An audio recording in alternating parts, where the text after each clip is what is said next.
অধ্যক্ষ হাফেজ মাওলানা ইউনূস মোর্শেদ নারায়ে তাকবীর, নারায়ে তাকবীর।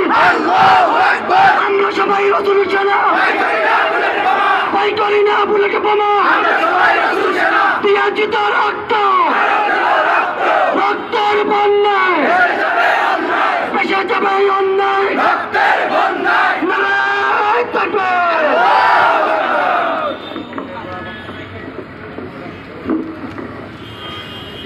আসসালামু আলাইকুম ওয়া রাহমাতুল্লাহি ওয়া বারাকাতুহু। নাহমাদুহু ওয়া নাশকুরুহু ওয়া নুসাল্লি আলা রাসূলিহিল কারীম। আম্মা বা'দ। ফাআউযু বিল্লাহি মিনাশ শাইতানির রাজীম। বিসমিল্লাহির রহমানির রহিম।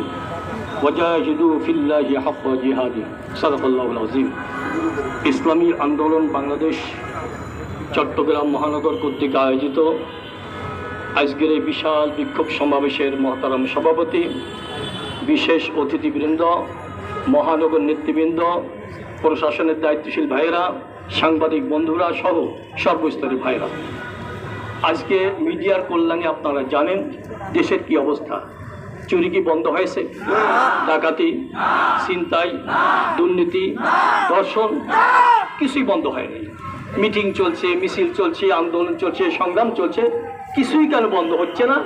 এর কয়েকটা কারণ আমি বলে আমার আলোচনা শেষ করতে চাই। আমার ধারণা, রাষ্ট্রীয়ভাবে ইসলামকে অবজ্ঞা করার কারণেই আমাদের এই দুর্দশা। দেখবেন শিক্ষা প্রতিষ্ঠানে, শিক্ষা সিলেবাসে ইসলামকে মাইনাস করার প্রক্রিয়া চলছে, আর প্রশাসনের প্রত্যেকটা স্তরে দুর্নীতিবাজকে বসানো হচ্ছে। 2 নম্বর কারণ হলো ওই ধর্ষকেরা, দুর্নীতিবাজরা, ওদের চরম আস্থা বিশ্বাস তৈরি হয়েছে প্রশাসনের কিছু অসাধু দায়িত্বশীলদের প্রতি। কারণ কি, এদের কাছে ধরা পড়লেও টাকার মাধ্যমে, ঘুষের মাধ্যমে আমি নিষ্কৃতি পাবো।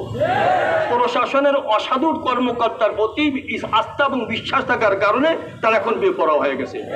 2 নম্বর হলো তারা আস্থা রাখে সরকারের প্রতি।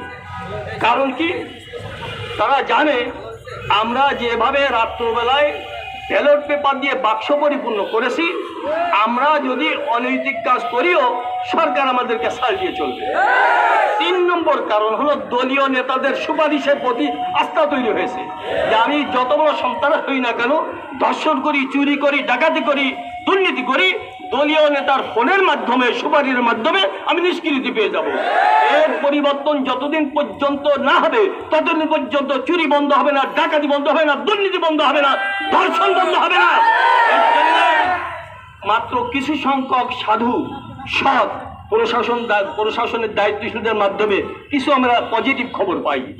এরাও যদি অনৈতিক কাজে নিমগ্ন হয়ে যেত তাহলে দেশের অবস্থা আরো মারাত্মক হয়ে যেত।